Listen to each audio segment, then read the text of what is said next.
Right, y'all, if you just come over from MichelleAfterDark after watching my video on the Idaho 4, welcome. If it's your first visit here, please do subscribe. It helps the channel. Like my videos, share my videos, and leave a comment. It will all help my channel grow. I want to talk about Athena Brownfield first of all, and then I want to talk about the Summer Wells case. So little Athena Brownfield, this is her here. How can anyone hurt a child? Look at her, 4 years old, a whole life ahead of her, snuffed out allegedly by her uncle by marriage, Ivon Adams. He's been charged with her murder. The details that came out in the arrest warrant were horrific. I did a live on that when that was brand new, but I questioned then and I still question now, and I know a lot of people are questioning. Is it just Alicia's confession that is keeping him in jail? Isn't it going to become a he said, she said? It's a defense attorney's dream. I hope they've got more on him. A child's body was recovered in the place that Alicia said he'd buried her. I guess that adds some credence to Alicia's story. But how do we know that Alicia didn't bury her? How do we know they weren't in it together? We don't know that. She's been charged with 2 counts of child neglect. She's a horrific person. Just days after Athena was murdered, she was there being inspirational on social media. How can anyone do that, knowing full well that her niece is dead, lying in a remote location in Rush Springs, all on her own? And why would she not come forward at the time? Why did she have to wait until they'd both been arrested to make this confession? Something isn't right here in this case. However, she is in jail on 2 counts of child neglect with a $500,000 bond. Can't see her getting out anytime soon. And Ivon has been arrested for first-degree murder. He was picked up in Arizona where he'd fled with his children. And on my live about Ivon and Athena's case, I was speculating whether he was back in Oklahoma already because he'd been served his arrest papers. But anyway, he's back there now.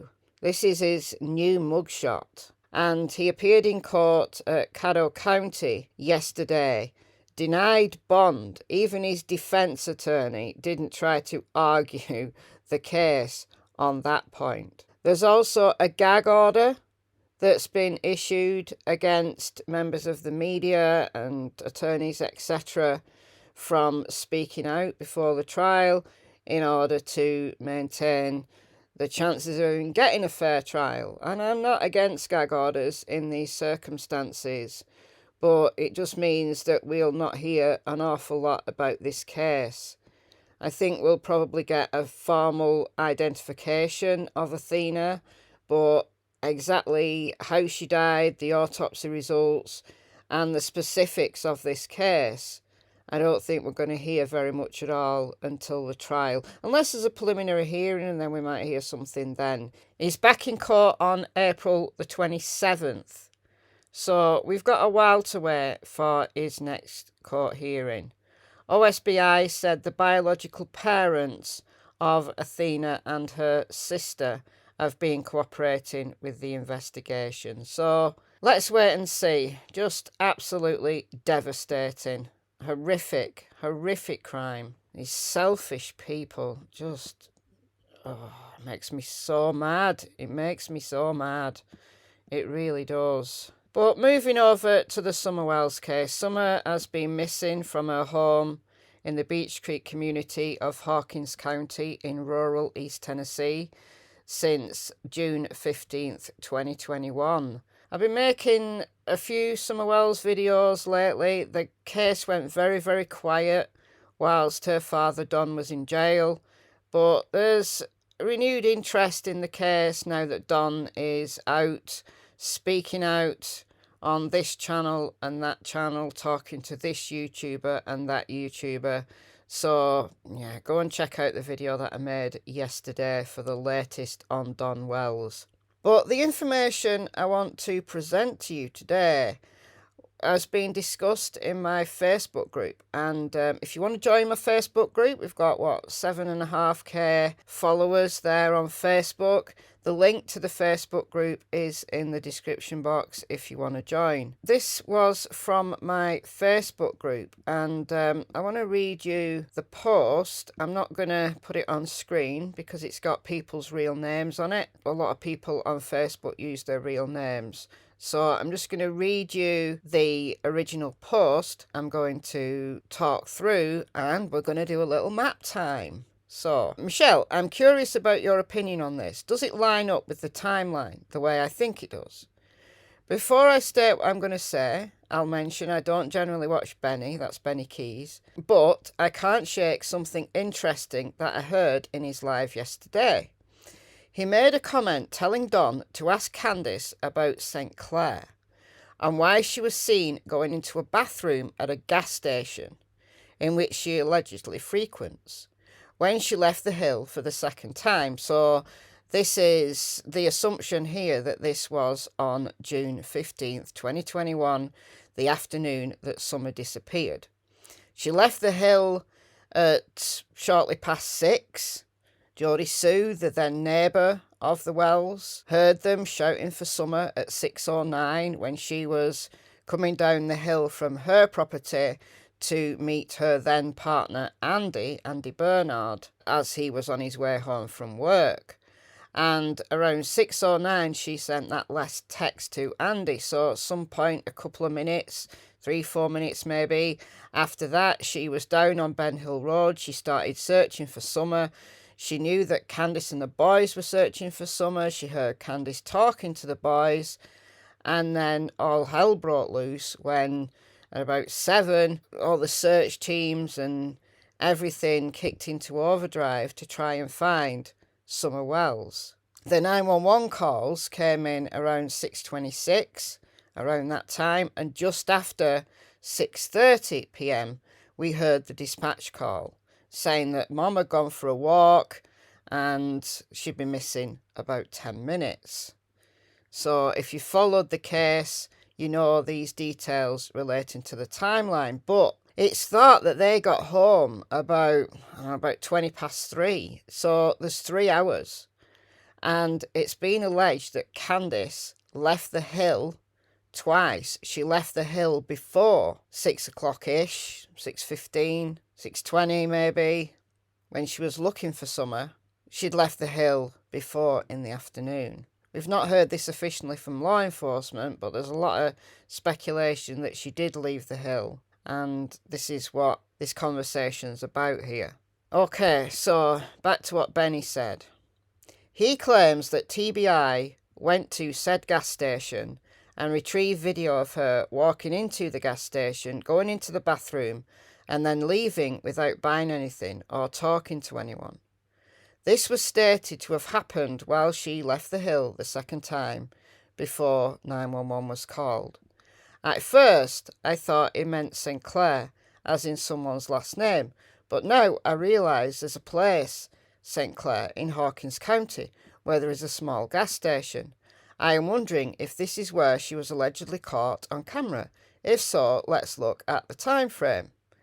If we listen to the neighbours, it's been stated that Candus was last seen walking on Fred's driveway, so that's Fred Hill, who lives further down Ben Hill Road, at 4:30. If we figure she left her home in Grandma's truck around 4:45, she would arrive at St. Clair's place at 5:20. And we can see from the map that this poster to Facebook is correct. So 110 Ben Hill Road's right here. And then it's 20 odd miles, 35 minutes is the quickest you can get there, quickest route, 26.9 miles, and this is St. Clair. There's virtually nothing there. It's a few miles south of Rogersville and a few miles north of Bulls Gap. So there's an elementary school, there's a handful of houses dotted around. There's a diner, the Bulls Gap Volunteer Firefighter Department's there. There's a cemetery, Gully Cemetery. If anybody wants to go down a rabbit hole relating to the gullies, then there's a Gully Cemetery. And there's a small gas station. So there is. Let's go down to street level and take a look at this gas station. So here's the gas station. So a little shop. Presumably there's a bathroom here. Okay, so get some petrol. And it's like on an intersection here. You can see. So not a lot there. So is this the gas station that Benny alleges that she went to? That the TBI got the footage from? Who knows? Okay, let's carry on with this Facebook post. Remember when Don said he thought Candus called him and said Summer was missing at 5:30? Maybe she did. But if she knew she was missing around 4:30, why would she drive 35 minutes in the opposite direction of her previous travels before calling Don? So there's been speculation, I mean I've speculated, that Summer was missing far, far longer than she said, than she told 911, because the dispatch said Summer had only been missing 10 minutes. I've speculated that when she was seen on Fred's driveway, she was actually looking for Summer then. But we don't know that for a fact. What if she didn't know Summer was missing and then she'd gone to the St. Clair gas station 35 minutes away, and it was only when she got home that she realised Summer was missing? That Grandma maybe was meant to be looking after Summer, but she went and had a nap, and then the boys were looking after Summer. Candus wasn't there, and maybe that's why she doesn't want to say, why she's being very vague about this 3 hours. Did she know she was missing, or did someone call and tell her? It would be during the time frame when Grandma said she was taking a nap. Candus did say she told the boys to keep an eye on Summer and that she would be right back. Most people don't believe she was gone for 2 minutes like she claims. In my opinion, this actually makes sense and provides more clarity to the time frame. If we figure she went to the gas station in St. Clair 35 minutes away, received and or made a call about Summer, then turned round to go home, it would place her back at home right around 6 p.m. And if we look at Candus's timeline, she made it sound like she noticed Summer was missing around 5:45 and started looking for her then. A little after 6 when Geordie Sue claims she heard Candus and the boys yelling for Summer. Roughly around 6:15 is when Geordie Sue claims she saw Candus drive down her driveway, talking frantically to Don on the phone. Is this where Candus was during this very important part of the timeline? I'll post a screenshot of the area around the gas station I believe Benny is referencing. So she's also posted the clip of Benny talking about this. So I'm going to play this right now. Hey, Donnie, maybe next time you talk to Candus, ask her about St. Clair. Or maybe ask her about the 5-minute detour to the gas station where she went in the bathroom and didn't buy shit and walked straight out. And then shortly behind that, the TBI came by and got that footage, right? Who, in every way. You know, Sissy's a good example of that. Well, yeah, bro. The TBI had came down to that gas station your wife was at. Yeah, that was when we knew she had actually left 2 times. We don't even know how many times she left. She was by. That thing was a fucking upstate New York toll road. She's over here. She's over there. She's in the gas station in the bathroom for 5 minutes and didn't buy anything and didn't say anything to anybody. This is an establishment that she frequents quite regularly. I won't go into what the TBI agents told the lady who turned over the footage.